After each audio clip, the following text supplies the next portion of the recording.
Hello दोस्तों, आज के इस वीडियो में हम एक ऐसे संगठन के बारे में जानेंगे जो कि जिसका विश्व स्तर पे यानी जो विश्व में जीडीपी है उसका 85%, कुल व्यापार का 75% तथा वैश्विक पॉपुलेशन का 2/3 हिस्सा इसी संगठन का है।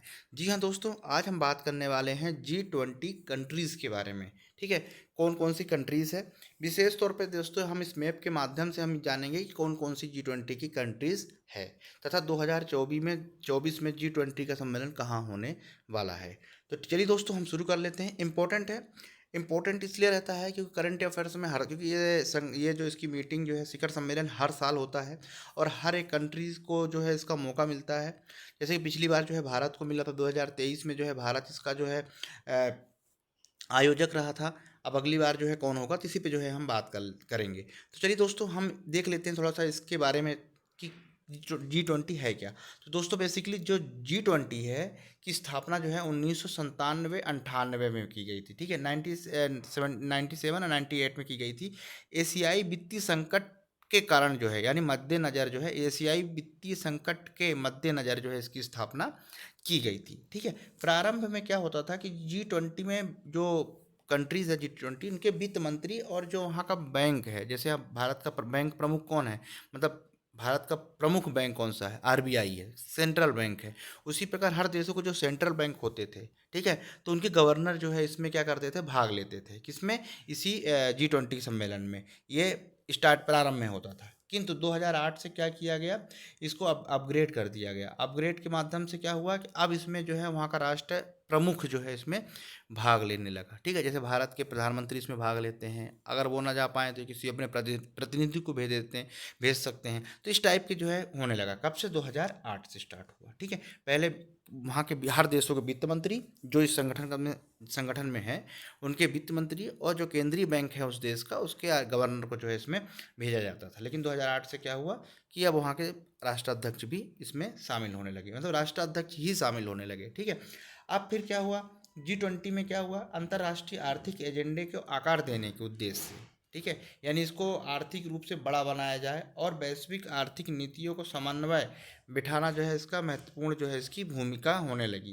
ठीक है, मतलब इसका उद्देश्य होने लगा। उन्होंने क्योंकि कोई भी संगठन होगा इसका एक उद्देश्य तो होगा ही, तो इसलिए क्या किया कि ये अपने यहाँ पे भूमिका निभाने लगा। यानी कहने का मतलब ये है कि जो अंतर्राष्ट्रीय आर्थिक एजेंडे थे कि कौन कौन से आर्थिक एजेंडे होंगे, ठीक है, और उसको किस तरह से मतलब वैश्विक स्तर पे जो है इस गतिविधियों किस तरह से मतलब समन्वय किस तरह से बैठाया जाएगा। ठीक है, तो इस तरह की भूमिका ये संगठन धीरे धीरे करके निभाने लगा।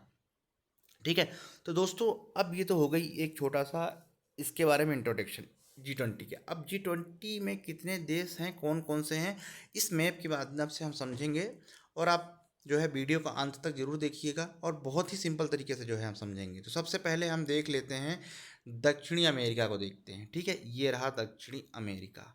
ठीक है, दक्षिणी अमेरिका से केवल दो देश शामिल हैं, एक आप देख रहे होंगे स्क्रीन पे, एक है ब्राज़ील, दूसरा है अर्जेंटीना। ठीक है, यानी दक्षिण अमेरिका से दो देश हैं, ध्यान रख लीजिएगा, एक ब्राज़ील और दूसरा अर्जेंटीना।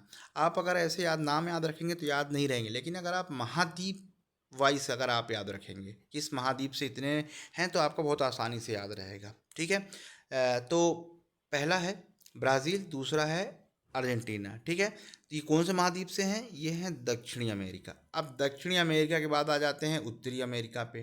ठीक है, तो उत्तरी अमेरिका में तीन देश जो है G20 के मेंबर हैं। ठीक है, पहला है मेक्सिको, जैसा कि आप देख रहे होंगे, दूसरा है यूएसए और तीसरा है कनाडा।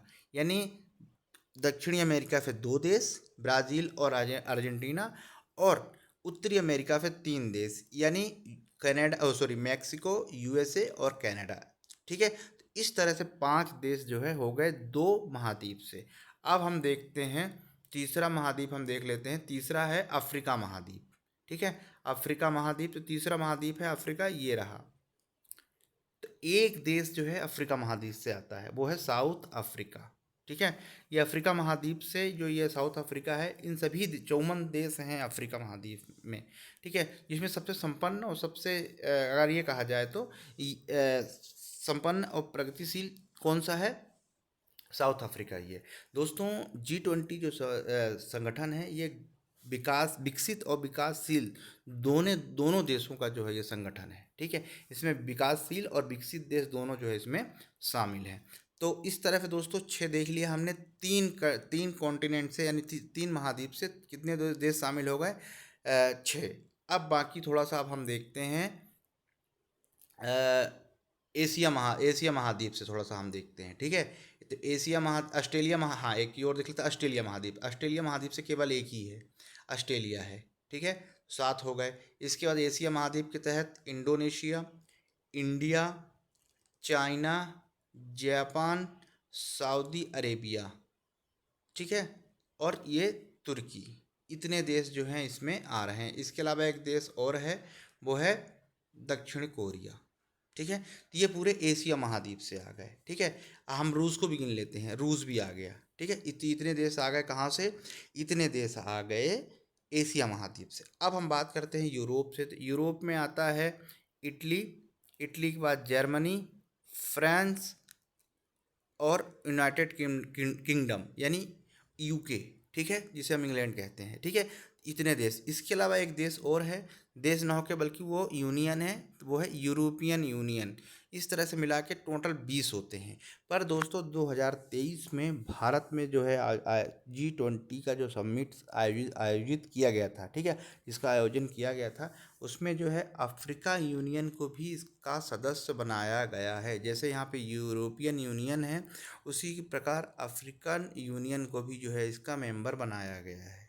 ठीक है, तो अब आप इसको बहुत ही आसानी से जो है इसको आप याद कर पाएंगे। मैं एक बार फिर से सारे देश रिपीट कर देता हूँ। महाद्वीप 22 जो कि आपको याद करने में आसानी हो। सबसे पहले दक्षिणी अमेरिका से 2 देश, अर्जेंटीना, ब्राज़ील। उसके ऊपर आ जाएंगे तो उत्तरी अमेरिका 3 देश, मैक्सिको, अमेरिका, कनाडा। इसके बाद आ जाएंगे आप साउथ अफ्रीका, साउथ अफ्रीका से एक देश, वो है दक्षिण अफ्रीका।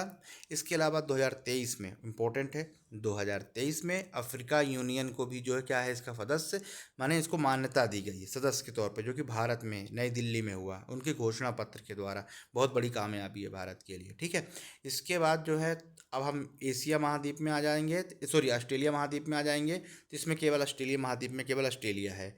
ठीक है, हम महाद्वीप 22 ले रहे हैं जिसकी याद करने में आसानी हो, कौन सा देश कहाँ पर है, इससे जल्दी याद होता है। अगर आप पूरे नाम लेंगे 20 के 20 तो शायद याद रख पाना मुश्किल है। अब हम आ जाते हैं एशिया में। तो एशिया महाद्वीप के तहत Indonesia, Bharat, Saudi Arabia, Japan, दक्षिण कोरिया, चाइना, रसिया, तुर्की, ये हो गए एशिया महाद्वीप से।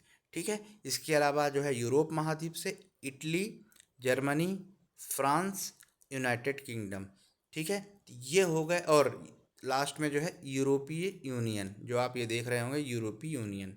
तो इस तरह से कुल 20 देश हो गए।